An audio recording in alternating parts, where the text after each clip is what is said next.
Olá, está no ar o Administração em Debate, um programa do Conselho Regional de Administração do Tocantins, em parceria com o Conselho Regional de Administração do Rio de Janeiro. No Administração em Debate de hoje, você vai assistir a uma entrevista com o coaching Sérgio Monte sobre pessoas multitarefas. Logo depois, a administradora Natália Carcione e a assistente social Lorenice Pires falam sobre câncer infanto-juvenil. Confira.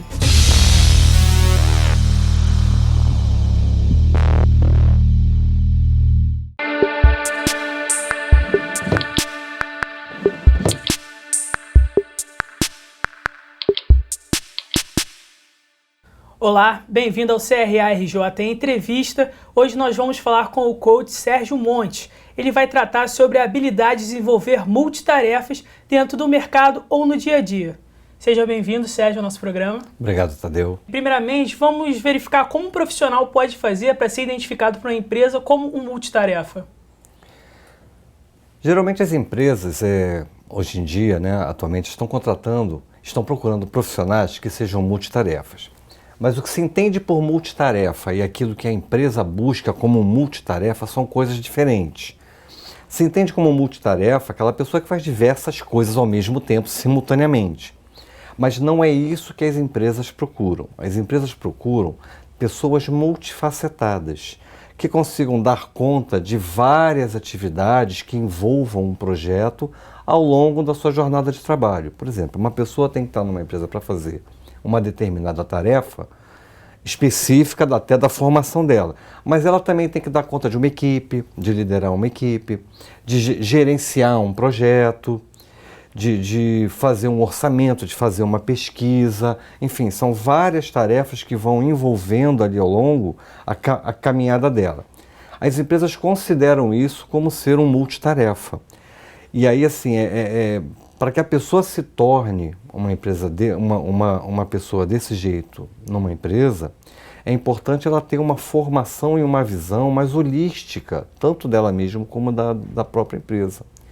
Para que ela possa complementar a sua formação com várias coisas que vão agregar dentro da empresa e do desempenho dela, facilitando a ela ter assim, uma jornada de trabalho melhor, ou seja, ela atuar diferentemente da sua forma de trabalho, onde ela pode ser mais produtiva. Existe dentro da sociedade, um pouco enraizado, aquela questão da mulher ser mais preparada para desenvolver essas multitarefas. Você acha que ainda hoje existe essa padronização, ou o homem de fato tem também essa capacidade e hoje necessidade, que, como você mesmo disse, das empresas buscarem esse profissional mais capacitado, com maiores informações, no caso de desenvolver o seu talento? Você acha que isso hoje em dia não tem mais a questão desse enraizamento da questão da mulher ser a única capaz de exercitar múltiplas tarefas? Ainda existe esse tipo de pensamento, só que é importante que nós separemos o que é considerado ser multitarefa do que as empresas procuram como pessoas multifacetadas, tá? Se confunde muito as duas coisas. Eu preciso de uma pessoa multitarefa e uma mulher geralmente é excelente para isso, né? Entre aspas, porque nós temos diversos estudos e pesquisas que mostram que a pessoa que faz muitas atividades ao mesmo tempo, mesmo que ninguém faça ao mesmo tempo, mas que se envolve em muitas atividades, provoca uma série de danos, né, no desempenho daquela pessoa, que pode até trazer problemas de saúde, né? À medida que a pessoa faz muitas coisas, pessoas que são chamadas de multitarefas, elas têm perda de memória de curto prazo, não conseguem consolidar direito as memórias de longo prazo, memórias ficam irrelevantes, prestam atenção ou não prestam atenção em coisas que seriam mais importantes e acabam retendo informações irrelevantes, e isso vai se expressar na hora de você executar uma tarefa, por exemplo. Você precisava de um conhecimento específico, e aí, como você faz muitas coisas ao mesmo tempo, a retenção daquele conteúdo que você tem é um conteúdo mais raso. É uma informação mais superficial. E na hora que você precisa disso para usar, você não vai ter esse acesso. No caso, então, entrando nessa questão das novas tecnologias, né? O que você acredita que elas ajudam ou atrapalham? Porque hoje em dia nós temos visualizado muitas pessoas ficam entretidas com seus smartphones, mídias sociais, acabam um pouco esquecendo da questão da ligação pessoal, entre pessoas no caso. O que você considera? Que ela ajuda ou atrapalha essa questão das multitarefas? A tecnologia ela pode ser uma vilã da produtividade. Mas, por outro lado, existem N facilidades que a tecnologia nos dá para que possamos gerenciar bem o nosso tempo. Por exemplo, eu posso ter no meu celular, ou no meu smartphone, ou no meu tablet, né, um programinha que ajude a gerenciar a tarefa, que classifique tarefa no tempo certo, que classifique se é importante, se é urgente. Entendeu? E assim, eu posso administrar melhor com a ajuda do equipamento. O problema não é o equipamento, é como nós utilizamos o equipamento. Esse acho que é o grande vilão da história, é a forma como a gente utiliza. Eu acho que nós não temos um preparo para aprender a usar. A gente tem um manualzinho de como é que funciona, mas como é que eu uso da melhor forma no meu dia a dia o equipamento para que eu possa tirar o máximo de proveito dele. Nosso próprio benefício. Né? Para o meu benefício e para o benefício da minha empresa. Sim, de fato. Sérgio, eu agradeço a sua presença. Te deixo à vontade, então, para fazer suas considerações finais. Tá, eu agradeço a entrevista, né? E o que eu queria dizer para todos que estão nos vendo aqui, que o mais importante hoje em dia nessa questão de ser multitarefa, de ser multifacetado, e que está muito envolvido e muito relacionado com a questão da produtividade, é a preparação. A única pessoa que pode nos ajudar a estarmos mais preparados para o mundo, seja ele na vida pessoal, na vida empresarial, como profissional, somos nós mesmos. E nós ficamos por aqui e esperamos por vocês no próximo programa. Até lá!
Seja bem-vindo ao CRA-RJ Entrevista.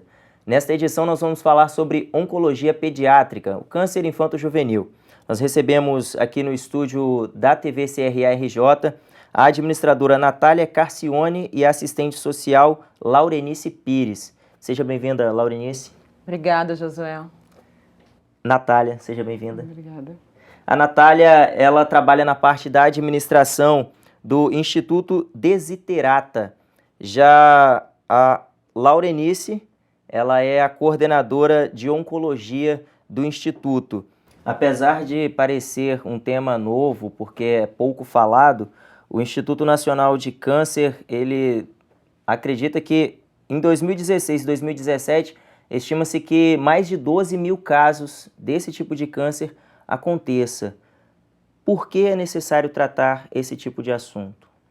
Então, câncer infantil, como você mesmo disse, é um câncer pouco prevalente, né? Quando a gente fala dos 12.600 casos, em termos de número de casos acontecendo, comparado com outras doenças, não é um número enorme, mas o diferencial é o impacto dessa doença na mortalidade. Hoje o câncer infantil é a primeira causa de morte por doença, de 1 a 19 anos. Então, a importância de uma atenção, de definir estratégias e cuidados específicos para o câncer infantil é porque a ocorrência da doença na criança acontece de forma mais rápida, o desenvolvimento da doença na criança acontece de forma mais rápida. Enquanto um adulto com diagnóstico, dependendo do tipo de câncer, né, claro, pode esperar, sei lá, um mês, um tempo para começar o tratamento, embora não seja o ideal é que todos comecem o tratamento logo, mas o adulto tem, normalmente o câncer em adulto ele consegue esperar um pouco, ele avança mais devagar. No caso da criança e do adolescente, o avanço da doença é muito rápido. Então é importante que tanto o médico da atenção primária, que está atendendo, identificando ali um sinal, um sintoma que ele acha estranho, que ele consiga pensar no câncer como uma hipótese diagnóstica, assim como quando esse médico diagnostica ou tem uma forte suspeita com relação àquela doença, que ele tenha claramente qual é o caminho que ele precisa fazer com aquela criança para que logo ela seja investigada e o diagnóstico seja feito. Laurenice, além de o câncer infanto-juvenil, ele se acontecer de uma forma diferente do que acontece nos adultos, o tratamento também é diferente, né? Você estava falando sobre quartos estilizados, como funciona isso? Essa é uma outra frente de ação que o Instituto Desiderata tem, que é o investimento nas salas de quimioterapia. Na verdade, são 6 hospitais que tratam públicos, né, que tratam câncer infanto-juvenil na cidade do Rio de Janeiro. Desses 5 hospitais já tem um espaço ambientado. Então, a questão, né, a discussão que a gente propõe com essa ação é, como é uma criança que está sendo tratada, a questão do lúdico, né, da brincadeira, que é pertinente à criança, não pode ficar esquecida. Então, a proposta, o trabalho que a gente desenvolve são os projetos chamados Aquário Carioca, que é a transformação da sala de quimioterapia num fundo do mar. Então, tem peixes no teto, tem corais, tem jogos para que as crianças possam se entreter, né, durante o período de tratamento. A ideia é levar o lúdico para dentro do hospital e transformar esse espaço num outro espaço. Ela vai ter que fazer tudo o que ela precisa fazer no hospital. Ela vai passar pelas questões e pelas dores da quimioterapia, ela vai passar por todos os procedimentos, mas, ao mesmo tempo, ela também tem ali, à mão dela, todo um incentivo físico de ludicidade que ela precisa. Então, ela pode jogar um videogame enquanto está fazendo quimioterapia, ela pode ver um DVD enquanto está fazendo algum procedimento, e todo o espaço está pensado para aquela criança, aquele paciente que é criança. Como a administração contribui para que se alcance esse objetivo? Do lado institucional, o Desiderata, ele faz com que todas os mecanismos, as ferramentas possíveis para a gerente poder, desenvolver seus projetos, e ajuda na articulação e na mobilização desses atores, porque o Desiderata trabalha com advocacy, que é realmente isso, sentar e conversar e colocar todos para olhar a política em si e criar ações de corresponsabilização.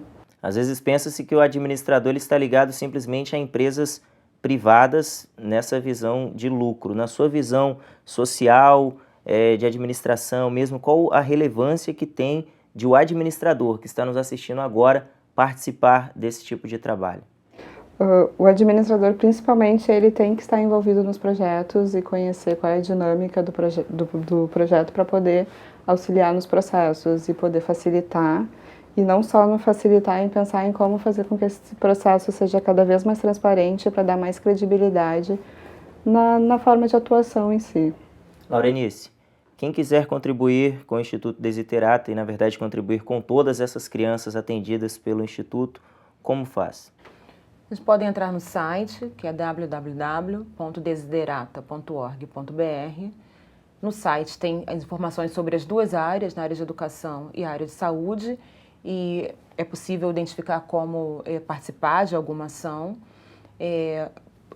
Relacionada à questão da captação, também no site tem uma página sobre como empresas ou pessoas físicas podem contribuir para o Instituto. São essas 2 formas. Então é só acessar o site do Instituto e, de repente, você pode fazer parte aí desse grande trabalho, que, de certo, importante para a sociedade. Laurenice, muito obrigado pela entrevista. Obrigada a você, Josué. Natália, muito obrigado. Muito obrigada. E você que nos acompanha, muito obrigado pela audiência. Fique bem e até o próximo CRA-RJ Entrevista. Tchau.